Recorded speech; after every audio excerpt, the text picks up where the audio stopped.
Look, I'm really sorry I'm so late. I've been stuck elsewhere, and unfortunately as well, one of my comrades died of breast cancer 10 days ago, so I was at a funeral, a good comrade who just as a side story, she was one of those group of women who stormed Labour Party conference here to get all women shortlists.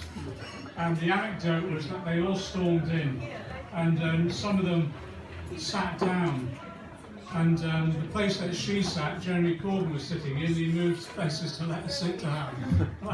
From then on, she loved him, and that was it, so do we. Let me just tell you what's happening so far. I don't want to disturb you, keep going. Missed his deadline, so he just needed to vent. Did he? And he was really upset.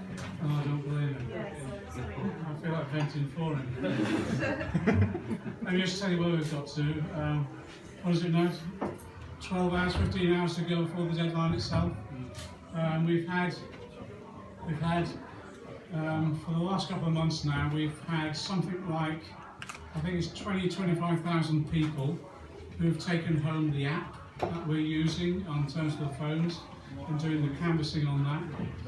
We've had union officers, other buildings right the way across the country in every major city and town now with people doing phone canvassing.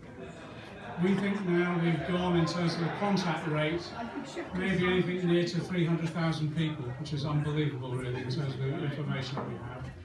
The electorate, as you know, is now, well, the size of the party now is nearly 600,000 members, which is, again, from a standing start of what was a declining 150, 140,000, we're now the largest party in Europe, and we're still growing as a result of it as well, which is tremendous.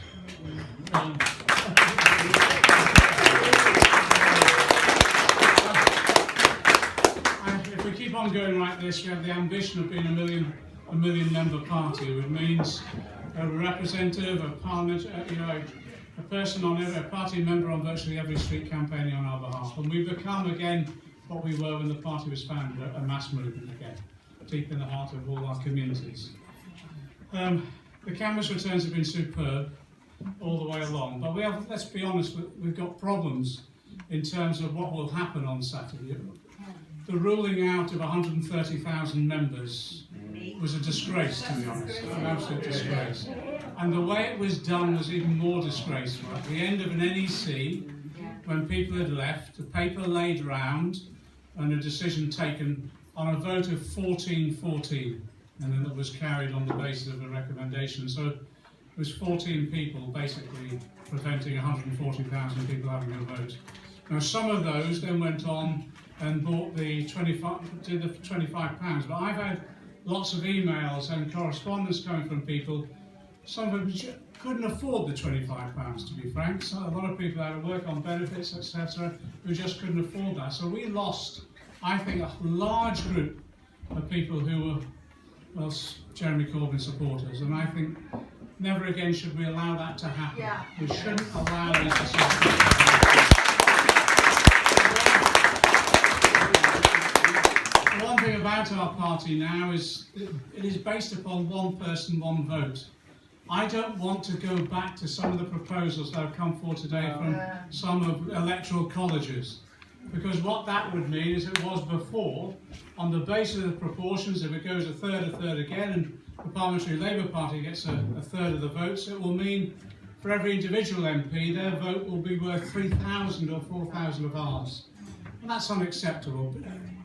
We want to establish a good working relationship with the Parliamentary Labour Party as we had before, actually, before the coup was launched. But you can't have a situation where those people who are selected and elected on the basis of a membership selecting them and campaigning for them, you can't have a situation where they then hold the balance of power on the basis of having, as I say, one member, not one member, one vote, but one MP, 3,000 votes. That's just unacceptable. It's not democratic.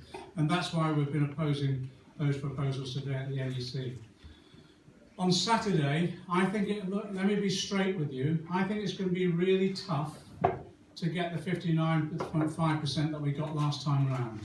Because of the numbers that have been prevented from voting, the retrospective decision to rule out 140,000, Also, to be frank, there's been a large number of suspensions for the bizarrest of reasons. I had one woman contact me and she was suspended because she had tweeted, "I support the Greens." And then they didn't check, it wasn't the Green Party, it was a primary school child in a race, and they'd all chosen different colours. I'm hoping we've got reinstated. But also this idea that they publish, well they haven't published them, they've given to NEC members, 6 or 7 sheets of paper of words that are unacceptable, and then retrospectively trawl through our Twitter and Facebook and other accounts and then try people for that and suspend them. My language hasn't been brilliant in recent months. How are they getting away with it? Exactly. I don't make excuses for that, but again, the use of the word traitor, I thought Ronnie Draper, the General Secretary of the Bakers Union, I thought caught it perfectly, because when we sing the red flag at Labour Party conference, and Cloward's, Finch and traitors sneer, we're all out, aren't we, on that basis? And to do it retrospectively, to decide what words are acceptable and not acceptable, but to not warn people in advance but to do it retrospectively, I think is unacceptable. And what we need to do now is press for a fair system of voting, a fair system of entitlement to vote, and also a fair system which actually Shami Chakrabarti has recommended, that if there is to be disciplinary procedures, there has to be natural justice and proper procedures as well. It can't be retrospective in this way.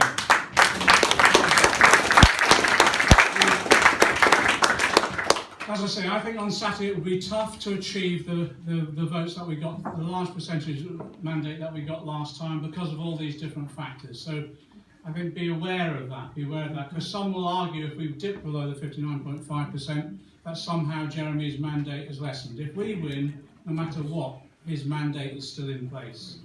That then means what we want to do, and we're doing it already, we're talking to members of the Parliamentary Labour Party, we're saying to them, if there are issues that you're concerned about, if it is about the leadership, if it is about the policies, if it is about the style of operation, if it is about competence, work with us. Work with us.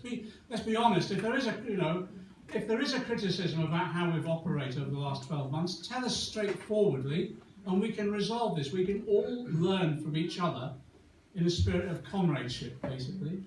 If it is policy, what's interesting on policies, throughout the leadership campaign, the most common expression used by Owen Smith is "I agree with Jeremy." So there doesn't, apart from trying, which we had a conscience vote on that, an individual vote on that,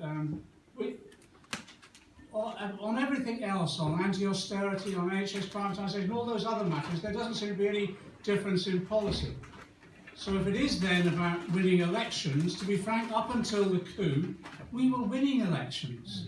If it is about the polls standing, in that last raft of polls, Jeremy had started, when he took over, the Labour Party was between 10 and 14 points behind.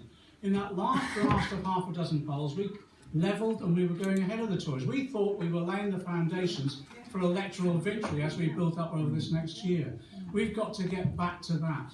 And as I say, if there are criticisms, if there's problems in the way that we've been doing it, we're open to that discussion with the Parliamentary Labour Party or anybody else to resolve those problems and unite the party again, because that's what we need. People don't vote for disunited parties. And that's an obvious statement, a truism, isn't it? So the responsibility is on all our shoulders now, both in terms of the leadership, Parliamentary Labour Party and all our members too. And I think in all the meetings that Jeremy's done around the country now, you've seen them, they've been enormous. You know, in Liverpool, they closed the whole town centre down. Ramsgate, 2,000 people on the beach, the only thing that shut him up was the tide coming in. Which is incredible. But that's happened. We think he's spoken to maybe 100,000 people in the last few months. And all of it has been, those meetings have been incredibly comradely, amicable, and real debate and real discussion. So I think there's a mood in the party overall. There's a mood now for us to come back together and do what? Focus on opposing the Tories. First thing, let's defeat them on grammar schools. Let's defeat them on grammar schools. Too many kids will be segregated and lose their life opportunities and life chances if the grammar schools goes ahead. And we think we can split the Tories and defeat them on it. We also think now we can pressurise them out the NHS. The NHS is in crisis, the £22 billion worth of supposed savings, real cuts that are coming forward now. We think we can divide them on that as well and force them into a proper funding regime of some sort, but at least try and expose the privatisation that's been going on as well.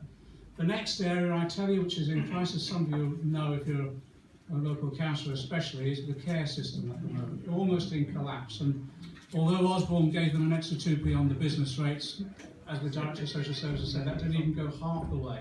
So again, we're going to expose what's going on there and come forward with our own solutions and policies. So there's a lot for us to be campaigning on within the community, which I think we can demonstrate we're on the side of working people and we can build up the support and then start the election victories again for next year in terms of local government and roll it on to 2020 or whenever the election comes.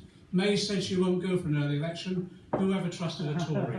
I think we should be in a situation past this conference then to be immediately on a general election footing. And on that basis, the onus is upon all of us now to take our responsibilities seriously, unite, build this party, and build solidarity across the movement as well, and get out into the community campaigning, for a Labour vote, for a Labour government under the leadership of Jeremy Corbyn. Solidarity.